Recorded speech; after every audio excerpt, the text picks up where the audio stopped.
Studios on West Frontier in Payson. And today on KRIM's Community Spotlight program, we're talking about Town of Payson Parks and Recreation Department, and with us the Recreation Coordinator for Parks and Rec, Caprice Bachtel. Is it Bachtel or Bachtel? Bachtel. Bachtel.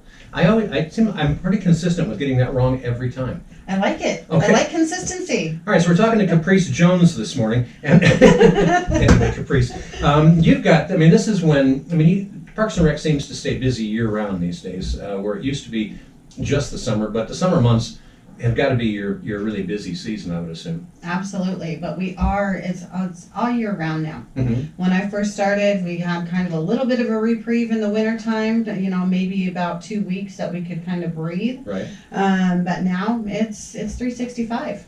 And we're still over a month away from the beginning of summer, but the spring months are wild and crazy. And I know, first of all, one of the events that I think it's been an amazing thing to watch, because the very first year it seemed to be quite a success, and every year since then it has been a bigger success. Now this last year with COVID and everything, things, I think the technical term is they were a little funky, but the big Monster Mutta is coming back full force. Yes, very excited. A lot of our events are. The Monster Mutta, we've got it scheduled for June 18th and 19th.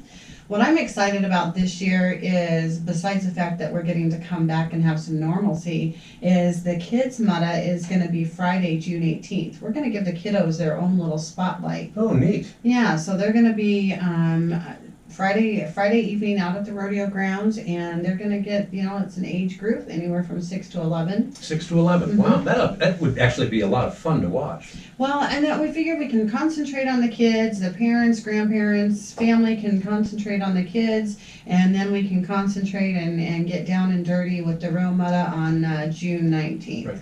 Now, I'm assuming that for the younger kids, the obstacle course might be slightly augmented. Well, you know what? But they love it. Oh, They have their own private course in the warm-up arena, and we have them go around that a couple times to get some mileage in, right. And the kids love it. Now we did that to get them spaced out a little bit, because before they were cramming through those tires, and 2019 was extremely successful with the alterations that we made to their little course. Very cool. Now, when it comes to the next day, the Muggy Monster Mutta itself, I know, I believe, it seems like it was just in the last couple of years that you actually had things end up in the arena out at the multi-event center, didn't you? Every year since we started. The big conclusion is in the arena. Always been in the main arena, yeah. The Coliseum of Terror. The Coliseum of Terror. Yeah. I like it. Which is, we're thankful for Home Depot. They have been our big sponsor of that and helped us. They've created most of the obstacles that go in the main arena. Home Depot actually created them. Well, they built them. Wow. And donated all those supplies and their efforts and time into those, so we're greatly appreciative. That's a great bit of community involvement. I gotta love that. Well, we love when we have our community partnerships and we can maintain those great relationships with them.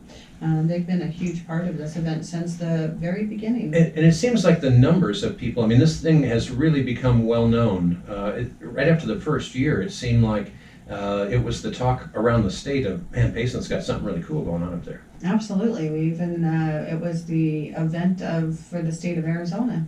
Outstanding. Now, last year was affected a little bit, or quite a bit actually, by the COVID thing, was it not? Actually, it was, we had the logistics and a plan in place, and we were going to move forward with the event. It was the fire. That's actually the reason we ended up canceling last year.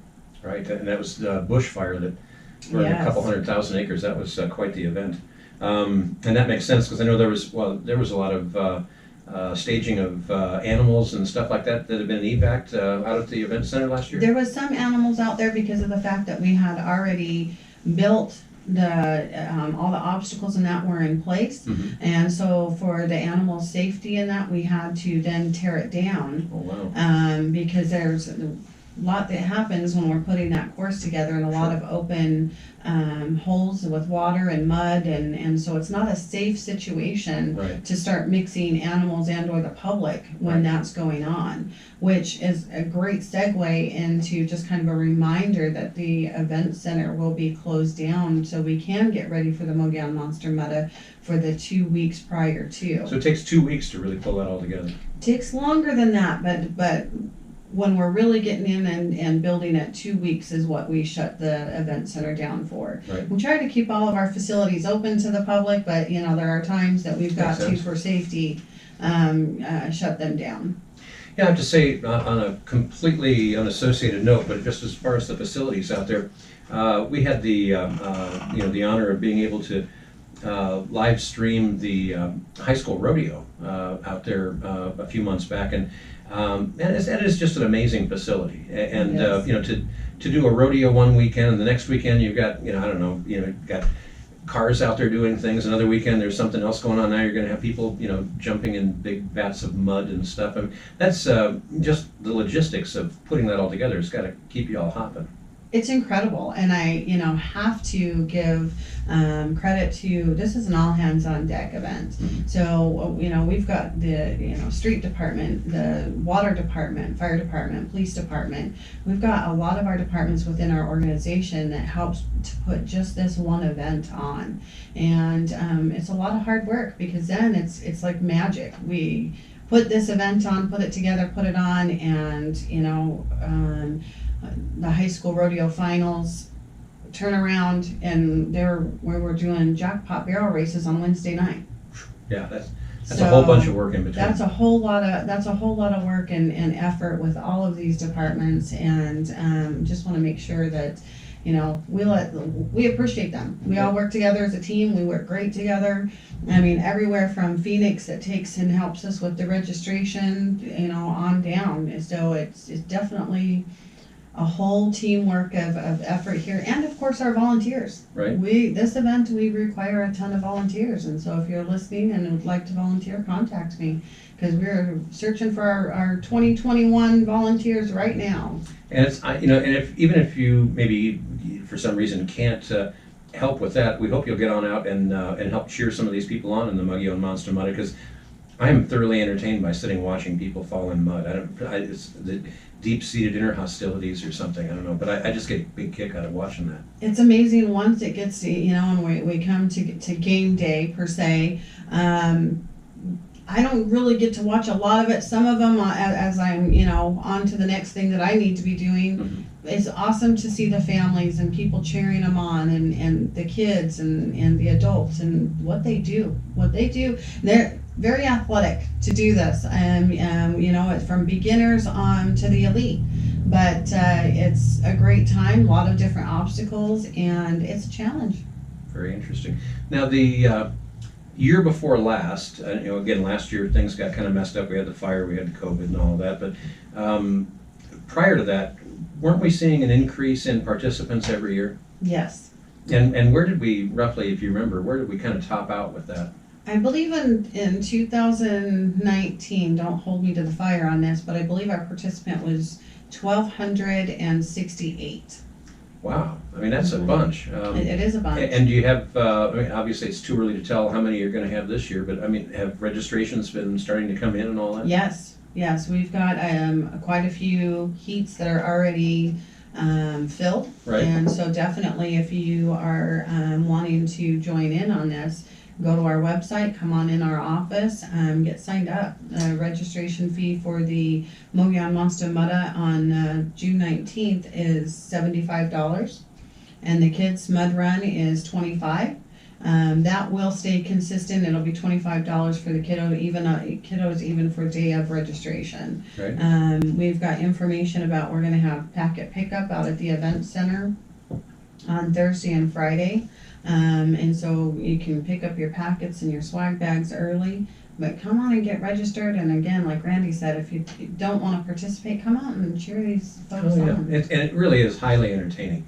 I mean, it's a lot of laughs. And it seems like, although there are different levels of competitors there, and obviously these mud runs, happen in many other communities, and there are people that are very serious about their competitiveness when it comes to these mud runs. Do you have different brackets for, like for people that are really serious, and then maybe people that are not so serious, and then, you know, perhaps for old bloated folks like myself who, you know, might just come to play in the mud? Absolutely. We have our elite heats, which we have the elite males, elite females. We have within that our teen elite, masters elite. And then we have our hero heat, because we definitely want to honor our heroes. And That's our police and firefighters?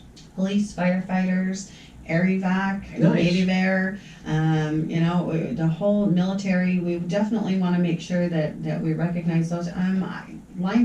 Linemen are heroes. I mean, Sure. they keep our air and heat on. Now, that's very limited space in those. We have 2 hero heats.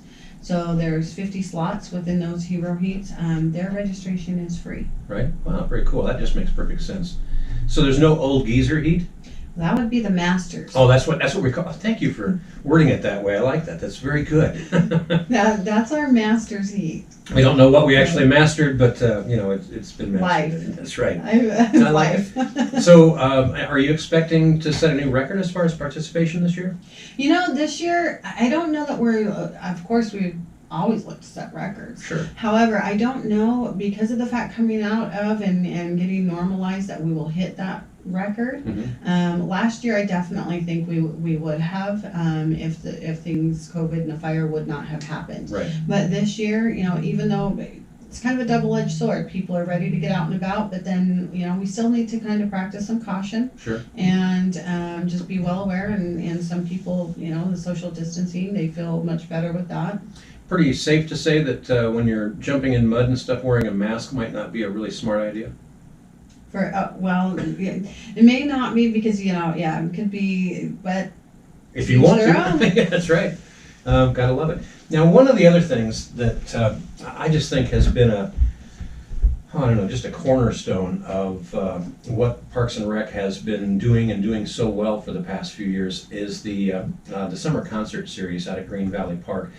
And I think one of the things that has always intrigued me about Payson in general is that in the height of the summer heat, when everybody is just sweating their brains out, at night, after the sun goes down, it cools off here, unlike Phoenix, where they might cool off to 100 degrees.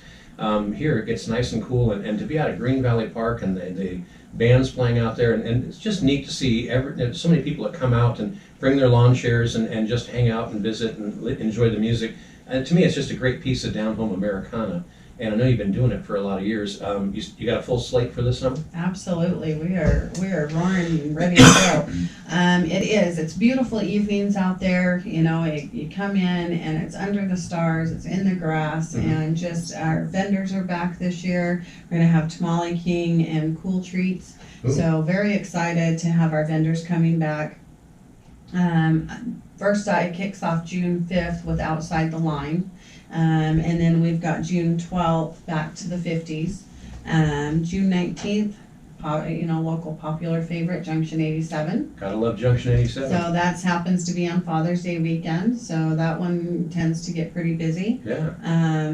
June 26th, first time ever Cisco on the Race Car at Concert Series. Whoa. Very excited to have them involved. July 3rd, Sol DeVille. So I want to mention that we are still having Concert Series July 3rd. That's on a Saturday, because then 4th of July is on Sunday, which we are having 4th of July this year. And, I know, excuse me, I was able to shoot some great video out there a few years ago on 4th of July. And man, that's an amazing event. I mean, it always has been for many years, but amazing how many people come out to Green Valley Park to watch the fireworks. I've been down on the ground, at the lake, and I've also been up on the hills overlooking the lake, looking down at the crowd. And I mean, that's an amazing mass of humanity that shows up for that. And massive amounts of people, yes. Yeah. Yes, they show up, and it's an all day event. And it's great. I enjoy watching the families, and then we have our kids games, family games, and now our traditional, tug of war between the Paysonites and the Flatlanders that has become quite popular on 4th of July. And we brought back a good old-fashioned pie eating contest that we've had Always now. I love believe this is going to be our 3rd year. doing that pie eating contest, and it's back again for 2021. I remember when the ASU festivities were going on out at the park a few years ago. They had a pie eating contest, and there was a couple of girls that were, looking like, well, one of these two are going to win.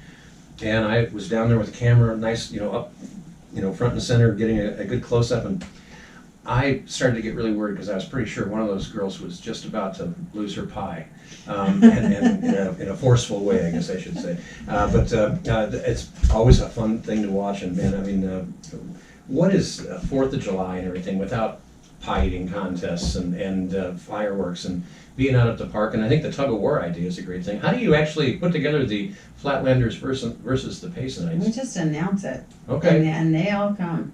So Flatlanders are perfectly okay with being labeled flat. You know what? They have not had an issue for it for 12 years that I've been here, right. But it's just kind of all in fun. Maybe you should do like a really long rope and have Green Valley Lake right in the middle so that each team gets a chance to pull the other one into the lake. That would be something. Or a big vat of Jello or something. Now we're talking. Yeah. I just that diabolical side of me. But at any rate, there's always a lot of fun going on with Payson Parks and Rec this time of year. And of course, in between all of this, we got the spring rodeo coming up. We've got more information on this show about that here soon. And of course, the August doings and a lot of other things in between. There's really never a dull moment when it comes to managing the multi-event center and or Green Valley Park and all the activities that go on there. There's always something going on, most definitely, and I do need to mention our, the Memorial Day program that we generally have at Green Valley Park. It will again happen, it'll just be virtual. Right. As last year, so it's still going to be happening, and make sure to tune in for that because that's a very, very important program. Very happy to be involved in that with Colonel Sano and some others, good people, and it's a good cause. But again, and especially with a lot of that crowd, being, what's the proper term that I'm thinking of? Well, they're older. I was trying to think of a nicer way to say that, but a bunch of them are just still maybe a little uneasy about getting out to the park with a lot of other people, and you can't blame them. Everybody's got their own way of looking at all of this, but out of an abundance of caution, especially for our veterans, again doing the virtual thing this year, and I think the one last year didn't turn out too bad. No, not at all. Like that. I think it's great that we're going to continue it, no matter how we need to continue. We're going to have that program, and even with the Mogollon Monster Mutta, we still have some logistics in place. We have corrals per se that we're going to have people separated. The heats are 25 people per heat, and we've got some time in between those heats so that way we can get some separation in there, and people that still that want to have that cautious and that separation, we're going to have that. Very good. A lot of interesting challenges for you in putting this stuff together. Absolutely. How many people, when it comes to just the Parks and Recreation Department, how many people work in Parks and Rec? 5. 5 people. Mm-hmm. And again, you mentioned with a lot of wisdom there that there's a lot of other partnering with not only other departments at the town of Payson, but other community partners as well. Wouldn't be possible without that. But when you think about everything Parks and Rec does, for that to be being done with 5 people is pretty And you know amazing. what? I just misspoke. It's 6. Oh. 6. We have more. 6. We have 6. But then we also have the crew. We have a crew that's thankfully, now that we have designated out at the event center, there's 3 members out there, and then of course we have our parks crew. But when I say 6, that's who's in our office. So we have 3 coordinators: Phoenix, which is up front; Savannah, which is our marketing, graphics, and then of course our great leader, Courtney Spahn, that is the director of our department. Right, outstanding work. And again, if people want to find out more about any of these events that are coming up, they can just go online to www.paysonrimcountry.com or give us a call, 928-472-5110. And still plenty of time to get yourself signed up for the Monster Mutta as well? The deadline for that is May 31st. Right. And so, make sure you get signed up because right now the heats do go till 2:55 p.m. in the afternoon because of the way that we had to split those heats up into 25. But the morning heats and mid-afternoon heats are filling up fast. Very interesting. And what comes up after the Mutta as far as the next big event for Parks and Rec? Well, the concert series will already be kicked off prior to Mutta, would be 4th of July. 4th of July. Yep, 4th of July would be our next big special event. And so we just keep going. Never a dull And moment. always sports. We've got sports. Justin Hewitt, he does an amazing job. He's our sports coordinator, and so he's always got stuff going on. Right, and of course, now we have co-ed softball going on right now? Yeah, I believe so, yes. Yeah, and do you know, are they ever going to get back to, I know they used to have like an old geezer softball league. Do they still do that? Well, I don't know the old geezer is what it is, but I'm sure, I know I'm sure that that's not the right way to brand it, but yeah. but there is a more mature league that happens. My aren't we politically correct? No, my wife and I played in Parks and Rec softball for years, and I don't profess to be good at it, but we just had a lot of fun. And I'm sure it's going to take a little longer to get around the bases, but I'd like to get involved in that. That was always a kick. Well, you know what, and I love seeing them out there because that's life goals. Right. Is to still be able to be that active and go out there and kick up some dust. Right. Well, if you can't run around the bases, just hit the ball farther. That's right. There's always solutions to these dilemmas. Again, we want to say thanks to Caprice Bechtel with Payson Parks and Recreation for coming in and keeping us informed. And again, if you want to find out more, the web address is PaysonRimCountry.com. And the phone number again is 928-472-5110. All right, Caprice, thanks, and Thanks, Randy. pass along our congratulations to everyone with Parks and Rec. They really do an outstanding job. I will. Thank you so All right, much. and thank you for being with us. And thank you for tuning in and listening this morning to Community Spotlight on KRIM. Going to get you back to more of your favorite music. Have some tunes coming up from King Harvest, Led Zeppelin, Hall & Oates, and a whole bunch more. But first, let's take a look at Rim Country weather. Now here's the KRIM weather forecast for All right. surrounding areas. Yay, bye. After your